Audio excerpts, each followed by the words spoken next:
نبی پاک علیہ السلام نے فرمایا جو تم سے نیکی کرے اسے اچھا بدلہ دینے کی کوشش کرو، اور حضور فرمانے لگے اگر بدلہ دینے کی طاقت نہ ہو تو پھر اس کے لیے دعا کرو، اور اتنی کرو اتنی کرو اتنی کرو محسن کے لیے دعا کہ تمہیں یوں لگے کہ تم نے حق ادا کر دیا ہے، پھر اس کے لیے دعا کرو، اپنے محسنوں کا شکریہ۔ ہمارے ہاں نا خود غرضی کو باقاعدہ رواج دیا گیا، اور بڑے بڑے غلط جملے جو اخلاقاً اپنی زبان سے ادا بھی نہیں کیے جا سکتے، میں تو جی کام نکالنے کے لیے کسی کو بھی باپ بنا لیتا، معاذ اللہ، مسلمان تو اس طرح کی بات نہیں کر سکتا۔ یہ خود غرضی، یہ لالچ، یہ وقتی طور پر کسی شخص کو استعمال کرنا، ٹیشو پیپر بنانا، یہ اہل ایمان کا تو طریقہ ہی نہیں۔ وہ تو یاد رکھتے ہیں ہر ایک کا احسان، وہ تو کسی نے محبت کی ہو تو اس کا خیال رکھتے ہیں۔ کتنے لوگ تھے انہوں نے ہمیں سہارا دیا، کتنے لوگ تھے زندگی کے موڑ پر کس طرح کر کے انہوں نے ہمارے ساتھ شفقتیں کی۔ میں نے تو کالج میں دیکھا ہے کہ جن کو بالکل دنیا دار نوجوان کہا جاتا ہے اور کوئی دینی تعارف اور دینی وزاداری نہیں رکھتے، وہ بھی ایک دوسرے کی فیسیں دے رہے ہوتے ہیں، وہ بھی ایک دوسرے کو کہہ رہے ہوتے ہیں چل یار سیر پہ جانا ہے چلتے ہیں، لیکن کسی کی نیکی کو یاد بھی تو رکھا جائے۔ حالات بدلتے ہی عنوان بھی بدل جائے، تھوڑی سی تبدیلی آتے ہی انسان کا مزاج بھی بدل جائے۔ یہ احسان مندی کا نہ ہونا، اور اگر کبھی ہونا بھی تو وہ جذباتی قسم کی، جیسا میں نے کہا کہ ایک دو احسان کسی نے کیا وہ تو یاد رکھ لیا گیا، دوسری شادی کرنا بالکل جائز ہے۔ کوئی اس میں دو رائے نہیں، اگر کوئی حق ادا کر سکتا تو کرے، لیکن نبی پاک علیہ السلام نے سیدہ خدیجہ الکبریٰ کی موجودگی میں دوسرا نکاح نہیں کیا۔ اعلیٰ حضرت حج کے لیے تشریف لے گئے تو وہاں جتنے علماء اس وقت موجود تھے وہ سارے آ کے بیٹھ گئے، حضور ہمیں حدیث پاک پڑھا دیں، ہمیں تفسیر کے اسباق پڑھا دیں، ہم شاگرد بننا چاہتے ہیں، اسناد لے رہے ہیں۔ اب اس زمانے میں لوگ 6 ماہ، سال اس سے بھی زیادہ حرم شریف میں رہتے تھے، تو وہاں کچھ لوگوں نے کہا حضور اتنا عرصہ آپ کو یہاں رکنا ہے تو آپ یہاں نکاح کر لیں۔ فرمانے لگے دوسری شادی جائز بھی ہے اور میں اس کی طاقت بھی رکھتا ہوں، لیکن اعلیٰ حضرت فرمانے لگے میری اہلیہ نے نا تکلیفوں میں میرا ساتھ دیا ہے، میں اسے وقت نہیں دے پایا، دین کے کام میں لگا رہا، لیکن اس خاتون نے بڑی نیک نامی کے ساتھ میرے ساتھ زندگی بتائی ہے۔ یہ اعلیٰ حضرت کے لفظ ہے۔ فرمانے لگے میں طاقت بھی رکھتا ہوں، شریعت کی اجازت بھی رکھتا ہوں، لیکن میں دوسری شادی اس لیے نہیں کروں گا کہ میری بیوی کو تکلیف ہوگی۔ لیکن یہاں جناب حالات بدلے نہیں تو عنوان بدلا نہیں۔ میں نے کہا ہے کہ ناجائز نہیں کہہ رہا میں اس کو کسی مقام پر بھی، لیکن کچھ چیزیں ایسی ہیں جس کو آگے بڑھ کر ہم سیرت اور سوانے سے لے سکتے۔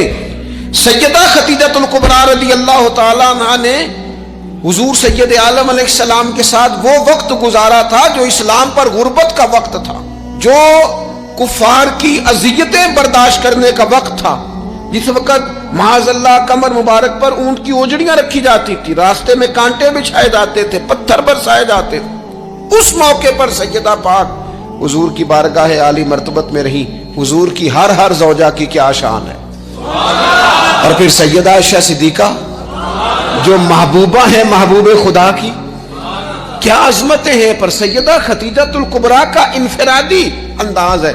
حضرت عائشہ صدیقہ کہتی تھی میں نے اس خاتون پر ہمیشہ رشک کیا، بڑے سارے لوگ آتے تھے حضور سے ملنے، لیکن دروازے پر ایک خاتون بولی، جناب حالہ بنت خولت، دروازے پر خاتون بولی، اجازت مانگی السلام علیکم کے بعد میں آ جاؤں؟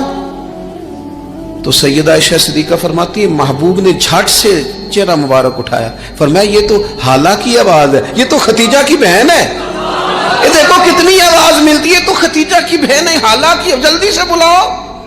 کہتے وہ آ گئی، بیٹھی، چلی گئی۔ میں نے عرض کی حضور اللہ تعالیٰ نے آپ کو بڑی بہتر ازواج دی ہیں، پر اس خاتون کا بڑا ذکر کرتے ہیں، تو سیدہ کہتی ہیں دیکھتے دیکھتے ہی حضور کے آنسو چھلکے، دیکھتے دیکھتے ہی رخساروں سے وہ نور بھری لڑی مبارک داڑھی کے قریب آنے لگی۔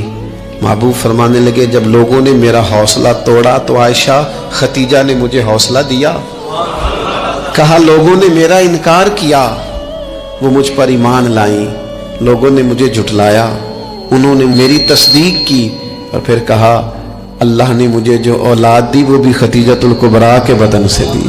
وَلَا تَنْسَبُوا الْفَضْلَ بَيْنَكُمْ، آپس میں ایک دوسرے کے احسان بھلا نہ دو۔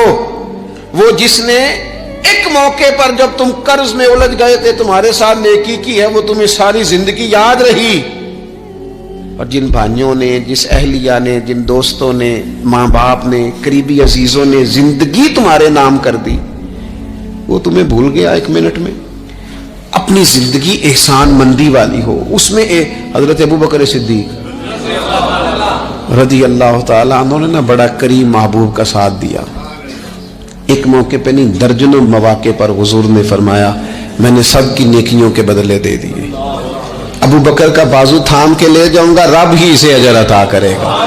حضرت صدیق اکبر رضی اللہ تعالیٰ عنہ کی ان باتوں کو میرے کریم نے ہمیشہ، بلکہ حضرت عمر کہتے ہیں میری اور جناب صدیق اکبر کی کسی بات میں شکر رنجی ہو گئی تھی، اور جناب صدیق حضور کے پاس چلے گئے اور جا کر کے عرض کیا کہ یا رسول اللہ صلی اللہ تعالیٰ علیہ وآلہ وسلم یہ معاملہ ہو گیا ہے۔ حضرت سیدنا ابو بکر صدیق کی بات سن کے حضور خاموش ہو گئے۔ حضرت صدیق نے عرض کی حضور میں نے کہا بھی تھا، عرض بھی کی تھی، لیکن عمر فاروق مانے نہیں، یہ اگر کوئی بھائی معذرت کرے تو اس کی قبول کر لینی چاہیے۔ ہمارے ہاں نا احساس ہونے پر منتیں کرتے دیکھے ہیں میں نے بھائی، اپنے بچوں سمیت آ کے بیٹھے دیکھیں اور چار یار غلطی ہو گئی تھی، وہ بندہ جس کی روزانہ لاکھوں غلطیاں رب معاف کرتا ہے، وہ کسی کی ایک خطا بھی معاف کرنے کو تیار نہیں ہے۔ شادی کا موقع ہے، منانے کے لیے جا رہے ہیں رشتہ دار، کہتے ہیں آج ہی تو ٹائم آیا ناراض ہونے کا، اور تیار ہی نہیں ہے، راضی نہیں ہوتے ہیں۔ یہ حدیث یاد رکھ لینا، نبی پاک علیہ الصلوۃ والسلام نے فرمایا جس کا بھائی اس کے پاس معذرت لایا، معافی مانگنے آیا اور اس نے معاف نہ کیا، محبوب فرماتے میرے حوض کوثر پہ نہ آئے، یہاں نہ آئے۔ وہ تیرا بھائی ہاں کوئی عقیدے کا مسئلہ تھا، کوئی شرعی معاملہ تھا تو بات اور تھی، ذات کے لیے بت بنا کے رکھے ساری زندگی، اور معافی دینے کو ہم تیار نہ ہوئے، احساس ہی نہیں پیدا کیا کہ وہ جو آ گیا ہے وہ تو اب آ گیا، اب ہمیں درگزر کا حکم تھا۔ حضرت ابوبکر صدیق رضی اللہ تعالیٰ عنہ نے معذرت چاہی، لیکن جناب عمر کے مزاج میں جلال تھا، وہ ناراض ہیں۔ حضرت صدیق حضور کی بارگاہ میں حاضر ہو گئے، سارا مدعا عرض کر دیا۔ حضرت عمر کہتے ہیں میں پیچھے گیا، اور جب میں گیا تو میں حال سارا سمجھ گیا۔ کہتے ہیں جب نبی پاک کی بارگاہ میں گیا تو جو حضور کے جملے تھے وہ جناب صدیق اکبر کی عظمت کو کہاں سے کہاں لے گئے۔ محبوب فرمانے لگے عمر کیا تم میری خاطر ابو بکر کو چھوڑ نہیں سکتے تھے؟ فرمایا جب سب مجھے جھٹلا رہے تھے یہ میری تصدیق کر رہا تھا، جب سب کی تلواریں نیام سے باہر نکلی ہوئی تھی اور ابو بکر سینہ کھول کے میری حفاظت کر رہا تھا، تم میری وجہ سے اسے چھوڑ نہیں سکتے تھے۔ احسان کسی کا تو یاد رکھا جائے، اور جو لوگ احسان مند تھے، حضرت شیخ سعدی رحمت اللہ تعالیٰ علیہ فرماتے میں نے دیکھا ایک شخص کے پیچھے پیچھے ہرن چل رہا تھا، وہ ذرا میرے قریب آیا تو میں نے اسے آ کے کہا کہ یہ ہرن تو بندہ دیکھ کے بھاگ جاتا ہے، تیرے پیچھے کیسے چل رہا ہے؟ تو سعدی فرماتے ہیں وہ شخص کہنے لگا اس کا بچہ مر رہا تھا، میں نے بچایا ہے، میں نے اس کے بچے کو پانی پلایا ہے، گھاس کھلائی ہے، تو جب سے یہ دم ہلاتا ہلاتا میرے پیچھے ہے۔ حضرت سعدی فرماتے ہیں اس کے گلے میں رسی کوئی نہیں تھی، پر اگر اس کے گلے میں کوئی رسی تھی تو احسان کی رسی تھی، جس سے وہ بندھا ہوا پیچھے پیچھے چلا آ رہا تھا۔ کوئی تو ایسی رسی، یہاں تو بھائی اتنا عجیب معاملہ ہو گیا ہے۔ ہمارے ایک بہت بڑے بزرگ عالم ہیں تو ایک دن فرما رہے تھے یار حد ہو گئی ہے، جن کو پڑھایا تھا لکھایا تھا وہ مقابلے میں آ کے بیٹھ گئے، ہم نے شاگرد بنائے تھے کہ دشمن تیار کیے تھے۔ وہ عربی کا ایک محاورہ ہے نا جس سے نیکی کرو پھر اس کے شر سے بھی بچو، بعض تو اسے حضرت علی کا قول بھی کہتے ہیں۔ اپنی زندگی میں یہ مزاج کبھی نہ بنائیں، کبھی نہ بنائیں، کبھی کوئی ایسی طبیعت کے اندر بات نہ لائیں۔ لوگ مختلف لوگوں کے بارے میں نام لے کے ٹھٹھا کرتے ہیں معاذ اللہ اور بڑی بڑی باتیں سناتے ہیں۔ ایک خان صاحب سے میری ملاقات ہوئی کچھ عرصہ پہلے، تو ایک انتہائی غریب آدمی کے گھر میں میں نے انہیں ڈیوٹی کرتے دیکھا، تو میں نے کہا آپ یہاں ڈیوٹی کرتے؟ کہنے لگے یہ ہمارے صاحب بڑے امیر ہوتے تھے، غریب ہو گئے، سب چھوڑ گئے، حالات کا تغیر بدلا۔ تو میں نے کہا آپ کیوں نہیں چھوڑ کے گئے؟ کہنے لگے کیا کروں، مجبوری ہے، نمک خار ہوں، ان کے گھر کا نمک کھایا ہے، اب حالات کے تغیر، اصلہ نال جے نیکی کریے، وہ نسلاں تاک نہیں بھول دے۔ تو وہ میرے دوست کہنے لگے میں نے اسے 20 دفعہ کہا ہے کہ تو چلا جا، سب چلے گئے اور میرے پاس گنجائش بھی نہیں، لیکن یہ کہتا ہے یہیں روٹی کھائی ہے، جب راج کے ملتی تھی تب بھی کھاتے تھے، اب ایک ملتی آدھی آدھی کھائیں گے، رہنا یہیں پہ ہے۔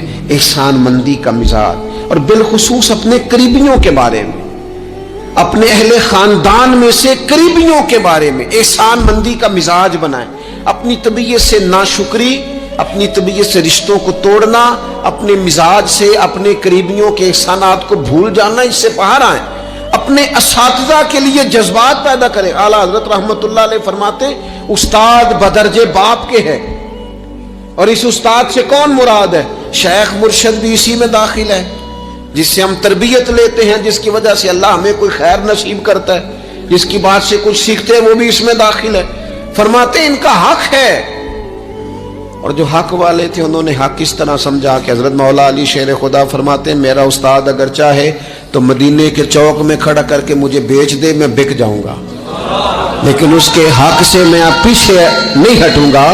17 رمضان المبارک کو جنگ بدر ہوئی، نبی پاک علیہ السلام نے فرمایا رب کریم نے بدریوں سے وعدہ کر لیا ہے، جو جو بدر میں شریک ہوئے اللہ نے وعدہ کر لیا ہے رب سب کو جنت عطا فرمائے گا۔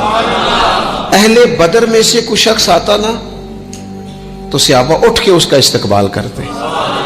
بدر کے لوگوں نے جب کہا نا شہدائے بدر اور شہدائے احد کو فلاں فوت ہو گیا، فلاں مر گیا، تو اللہ نے کہا وَلَا تَقُولُوا لِمَن يُقْتَلُ فِي سَبِيلِ اللَّهِ أَمْوَاتٌ، خبردار تم نے مردہ کہنا بھی نہیں، جائے میرے رستے میں ابھی اسے مردہ کہا جائے، بل احیاء، بلکہ وہ زندہ ہیں، وہ زندہ ہیں۔ تم شعور نہیں رکھتے ان کی زندگی کا تو تم نے مردہ کہہ دیا، وہ تو زندہ ہے۔ میرے دوست جتنے بھی لوگ اسلام میں، حضرت عمر فاروق کہتے ہیں میں حضرت صدیق اکبر کے پاس بیٹھا تھا تو ایک خاتون آ گئی دربار خلافت میں کسی کام سے، تو حضرت سیدنا ابو بکر صدیق نے اپنے کندھوں سے چادر اتاری، اس چادر کو زمین پہ بچھایا، اس بیٹی کو، اس خاتون کو اپنی چادر پہ بٹھایا۔ تو حضرت سیدنا عمر کہتے ہیں میں نے کہا اللہ نے آپ کو اتنی شانوں سے نوازا ہے، انبیاء کے بعد آپ سب سے افضل ہیں، اور آپ اپنی چادر کس کے لیے بچھا رہے ہیں؟ کون ہے آخر یہ خاتون؟ تو حضرت ابو بکر صدیق فرمانے لگے حضرت سعد بن ربیع رضی اللہ تعالیٰ عنہ نے میدان احد میں حضور کے قدموں میں جان قربان کی تھی۔ میں نے کہا ہاں، کہنے لگے یہ اسی سعد بن ربیع کی بیٹی ہے، یہ آج آئی ہے۔ اور ہمارے ملک میں کیا ہوا؟ کبھی پلٹ کے دیکھنا شہداء کے خاندان کس کیفیت میں، کبھی پلٹ کے دیکھنا سرحدوں پہ جان دینے والوں کے بچوں کی کیفیت کیا ہے۔ کبھی کسی تقریب میں بلا لیا جاتا ہے، 2 جملے کہہ دیے جاتے ہیں، کوئی ایک آدھ میڈل بھی دے دیا جاتا ہے، لیکن کبھی پلٹ کے دیکھنا ان کی کیفیات کیا ہیں، ان کا خیال رکھا، ان چیزوں کو غور کیا گیا۔ کسی نے اگر کسی مقام پہ کوئی نیکی کی تو اس نیکی کا اعزاز رکھا گیا۔ میں نے تو اپنی زندگی میں دیکھا ہے، بڑا چھوٹا آدمی ہوں لیکن میں نے دیکھا ہے دین کا کام آپ تھوڑا کرتے ہیں، رب آپ کو اجر اتنا عطا کرتا ہے، اتنا عطا کرتا ہے کہ انسان شرمندگی میں پانی پانی ہوتا جاتا ہے کہ یہ تو بالکل میری اوقات ہی نہیں تھی، یہ تو کیفیات ہی نہیں تھی، یہ اس مسجد کے نقشے کی جب بات چل رہی تھی تو نقشہ منظور کرنے والوں میں سے ایک صاحب نے مجھے کہا اتنی بڑی مسجد بنا رہے ہیں تو وہاں تو آبادی کوئی نہیں، تو اتنی بڑی مسجد بنا رہے ہیں تو لوگ کہاں سے آئیں گے؟ تو میں نے کہا ہمیں تو پہلے بھی نہیں پتا کہاں سے آتے ہیں۔ وہ کہنے لگے نہیں پھر بھی کوئی اندازہ تو ہو۔ میں نے کہا کہ میں چلے مسلمان پر ویسے ہی اعتبار کرنا چاہیے، تو میں تو ویسے ہی پگڑی داڑھی والا ہوں، سچ بتاتا ہوں مجھے نہیں پتا کہاں سے آئیں گے، پر امید ہے کہ آ جائیں گے۔ اب جو آ رہے ہیں وہ مجھے صرف ایک ہی بات کہہ رہے ہیں تہاڈی جگہ تھوڑی ہے، اے جگہ ذرا بدا لو۔ میں نے کہا ذرا ٹھہر جاؤ، جو چیزیں ہو رہی ہیں ان کو ذرا مینج کر لیں۔ دیکھو اللہ تبارک و تعالی، اللہ کا رسول، دین کسی کا قرض نہیں رکھتا۔ ہمارے مخلص ہونے میں دیر ہوتی ہے، ہم اور جلدی شکوہ کرتے ہیں اپنی زبان پہ، اللہ تعالیٰ ہمیں معاف فرمائے۔ بعض اوقات نہ چاہتے ہوئے کچھ ایسی باتیں آ جاتی ہیں جن میں بعد میں شرمندہ ہوتے ہیں، یار یہ جملہ کیوں کہا، دین تو بڑا اعزاز دینے والا۔ اپنے محسنوں کا شکریہ ادا کریں۔ آپ یقین کریں، میں نے زندگی میں ایسے اساتذہ دیکھے جن کا مقصود تنخواہ لینا نہیں تھا، پڑھانا تھا، اور انہوں نے جیب سے خرچ دے کے بچوں کو پڑھایا، دل لگایا، جدوجہد کی۔ ایسے مشائخ دیکھے جنہوں نے وارفتگی کے ساتھ لوگوں کو دین کی طرف قائل کیا۔ اب نہ زمانے میں تکلف پیدا ہو رہا ہے، اب طبیعتیں احسان مند نہیں رہی۔ بچے اپنے ماں باپ سے جب یہ کہیں کہ آپ نے ہمارے لیے کیا کیا ہے، اور جب شاگرد اٹھ کے اپنے استاد سے کہیں کہ اگر پڑھایا ہے تو فیس نہیں لی، مفت پڑھایا ہے۔ اگر کوئی بیوی اٹھ کے اپنے خامد سے کہہ دے، نبی پاک علیہ السلام نے فرمایا، بخاری میں موجود ہے، کہ ساری زندگی تم عورت کے ساتھ نیکی کرتے ہو لیکن تمہارا ایک عیب دیکھتی ہے تو وہ کہتی ہے میں نے تو کبھی تم میں کوئی بھلائی دیکھی نہیں، یہاں تو سکھ پایا ہی نہیں۔ فرمایا اس بنیاد پر کثرت سے عورتیں دوزخ میں جائیں گی۔ اور اگر وہ خاتون جس نے سارے دکھ سکھ دھوپ چھاؤ خامد کے ساتھ گزاری، اگر خامد اسی کو اٹھ کے تانا زنی کرے اور اس کے دو ایک کاموں کو بنیاد بنا کر کے یہ چیز نہیں ملی، یہ کپڑا وقت پہ استری ہوا نہیں ملا، اس کی زندگی کی ساری نیکیوں کو توڑ کے رکھ دے، یہاں تک کہ اس کے ماں باپ کے بارے میں بھی کمزور جملے کہے، تو اللہ کا قرآن کہتا ہے وَلَا تَنْسَبُوا الْفَضْلَ بَيْنَكُمْ، آپس میں ایک دوسرے کا احسان بھول نہ جایا کرو۔ تھوڑا سا احسان مند رہیں، تھوڑا سا چیزوں کو سمجھیں، تھوڑا غور کریں۔ اگر یہ مزاج میں بات پیدا ہو جائے تو زمانے میں قرار آئے گا، ہم ایک دوسرے کی قدر کا احساس ہوگا، مل کے رہنا ہم پسند کریں گے، ہمارے اندر وہ چیزیں آئیں گی۔ یہ ادارے بنتے ہیں، یہ چلتے ہیں، لوگ آتے ہیں، میرا ہی نام ہے، مجھے ہی لوگ جانتے ہیں، میرا ہی تعارف ہوتا ہے، لیکن میں تو ابھی آیا ہوں۔ تو جس نے یہاں میرے آنے سے پہلے صفیں بچھائی ہیں وہ بھی تو بڑا قیمتی آدمی ہے نا، جس نے جھاڑو دیا اس کی بھی تو بڑی بات ہے نا۔ جو میں چلا جاؤں گا اپنے معاملات میں، جہاں مجھے مزید سفر کرنے نکل جاؤں گا تو یہاں ڈیوٹی کریں گے، یہاں سے چیزیں اٹھائیں گے، ان کی بھی تو بڑی بات ہے نا۔ لیکن ہم احسان ماننے کو تیار، یعنی سو رہے ہیں سیٹ صاحب گاڑی میں، پیر صاحب علامہ صاحب سو رہے ہیں، ڈرائیور گاڑی چلا رہا ہے، وہ سویا ہوا پتہ نہیں کتنی دیر ہو گئی، ایک ذرا جگہ کسی جگہ بریک لگ گئی ہے تو آنکھ کھلتے کہتا ہے دھیان نہ چلا، او بھائی تو سویا ہوا تھا۔ اس کی نیکی سمجھ جس نے ساری رات تجھے سفر کرایا ہے، اور یہاں تو تلخ ہو گیا صرف ایک بات پر۔